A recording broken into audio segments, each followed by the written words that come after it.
It's to another Speaking Live with Dr. Stacy Lambert-Johnson, the Director of Student Success at the Academy of Scholars. I am Benny Crane Jr., the Assistant Director of Student Success. Today's topic will discuss how to raise a leader and not a follower. Thank you for joining us for today's live session. No matter where you're joining us from, whether you're at work or at home, we pray that you're having a great AOS day and hope that you can visit us here on campus someday soon. So last time we talked about how to talk to your child about the news. This week we're exploring how to raise a leader and not a follower. But before we get started, Benny, where can our viewers watch today's live session once it's over? Everything from this show ends up on our website, academyofscholars.com, including both the audio and video versions. Now, if you prefer watching us each week, you can find the video version on our Facebook page, YouTube channel, LinkedIn, and Instagram. If you're looking for something entertaining to listen to on your drive to work each day, you can download the audio version anywhere you download your favorite podcast. Now, shout out to all the people who are joining us live today. And for those of you who follow us on our social media platforms, we appreciate you joining us. Do us a favor, tell your friends we're on. All you have to do is hit that share button right there, comment, and tell us about your child's interaction with friends and other children. Are they leaders or are they followers? And if your child's a follower, does that worry you?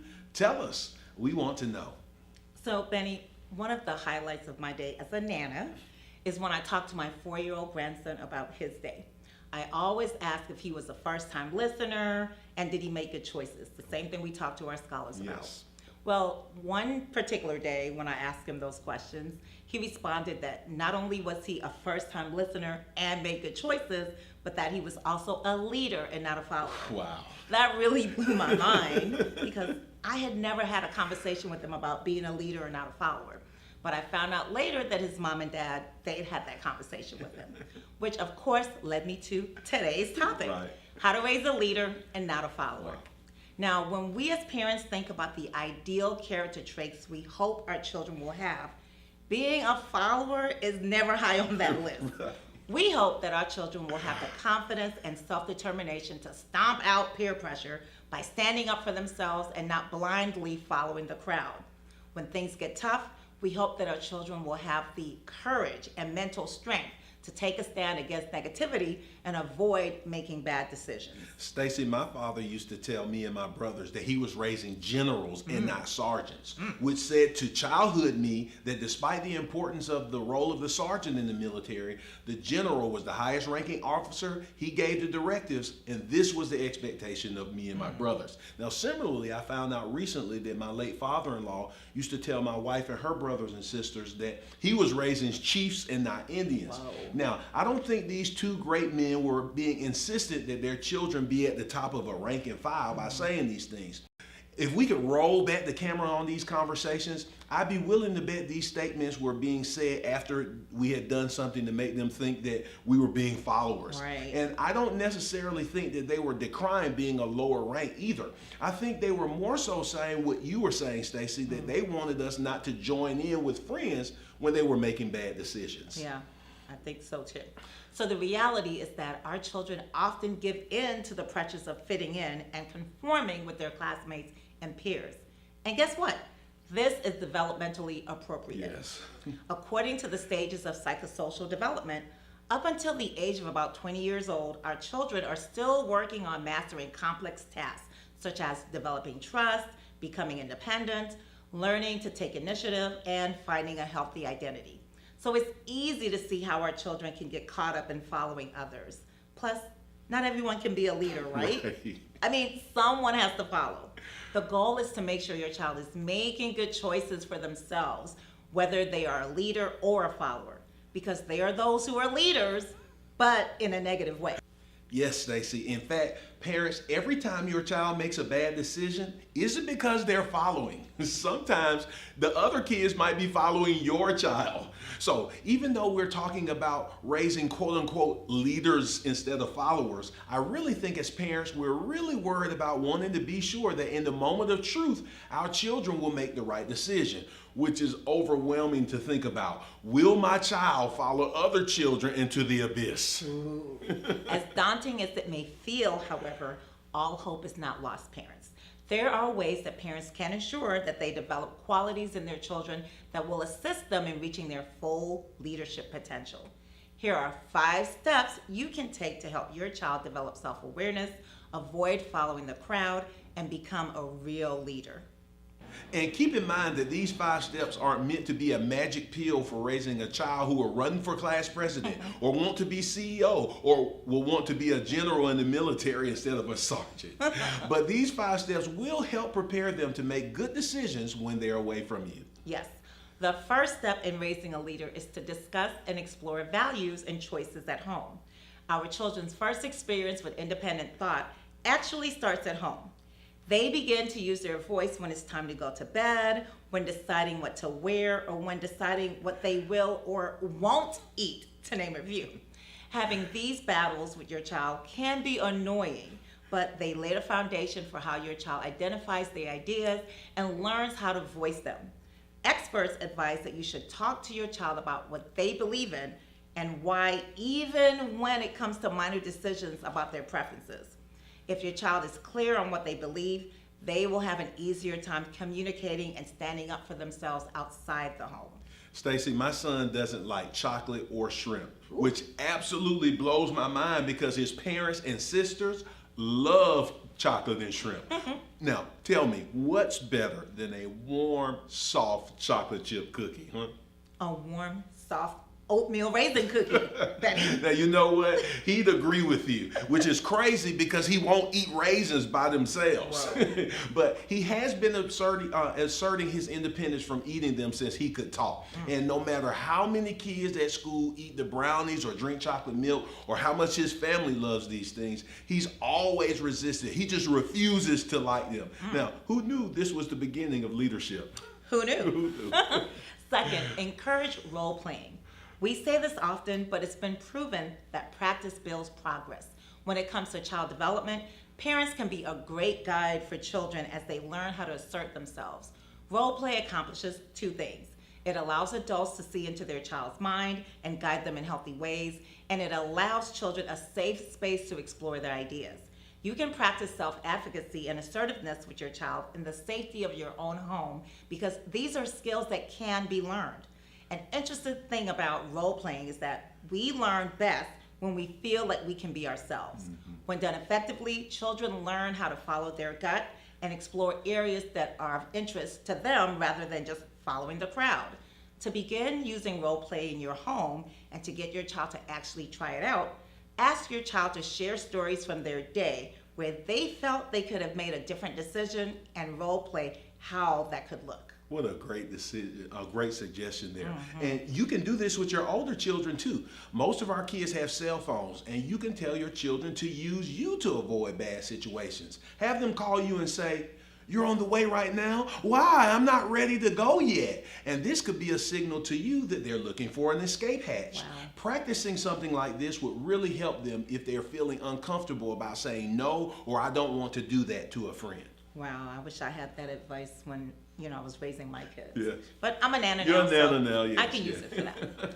Third, know your child's limits and don't push them beyond their comfort zone.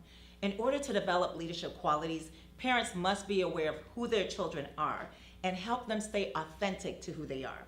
For example, if we push our children to speak up when they're shy, they might retreat into a follower role just to avoid using their voice. It's important to get to know your child's communication style and encourage them to use their language and their communication style to get their point across.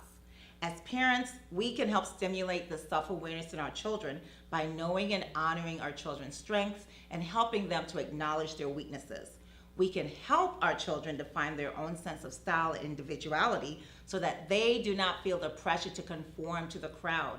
The combo of knowing themselves and being able to use their own unique voice will encourage them to take the lead more and not shy away from assertiveness. Yes. Now, I want to reiterate here again that when we say leader and not follower, this doesn't mean that be president and not a cabinet member. This was the hardest for me to reconcile as a parent from my dad's assertion that he was raising generals and not sergeants. Your son does not have to be the quarterback. Right. Your daughter doesn't have to be team captain. Your children don't have to be starters or the team or most popular in the class to be leaders.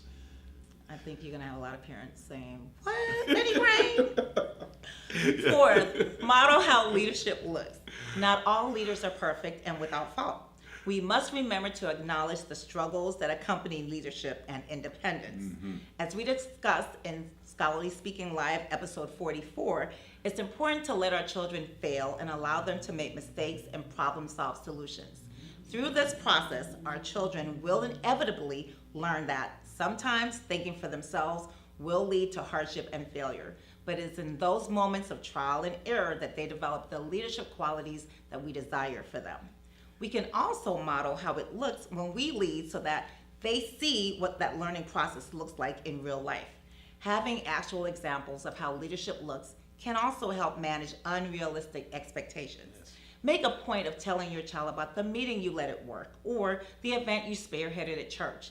These experiences and feedback will shape and mold a true leader for the future. Yes, and this can really be demonstrated best in how you relate to your children. Let's keep it real. Now, sometimes we just overreact to things our children do. That's right. We may lose our tempers or be flat out wrong about something. Admitting to them when we're wrong will show them that we're fallible, we make mistakes, and more importantly, it will show them how to make things right after we're wrong. That's right. Now, finally, 5, entertain your child's crazy ideas. Children are constantly coming up with silly and crazy ideas. Yes. They try to negotiate everything with us, right? From bedtime to where they think the family should go on vacation. And it's during these times that their uniqueness and creativity shine through. No matter how inconvenient or annoying, this is something you want to encourage and inspire in your children. Encourage your child to dream the impossible dream and voice it. Great leaders often have ideas that seem impossible in the beginning, but eventually lead to great things in the end. Children can have amazing, outrageous ideas, and sometimes the adults around them will dismiss those ideas. Instead, we should help our children define who they are as a leader by talking with them and exploring how they could implement their idea or modify it to be even more powerful. That's powerful advice.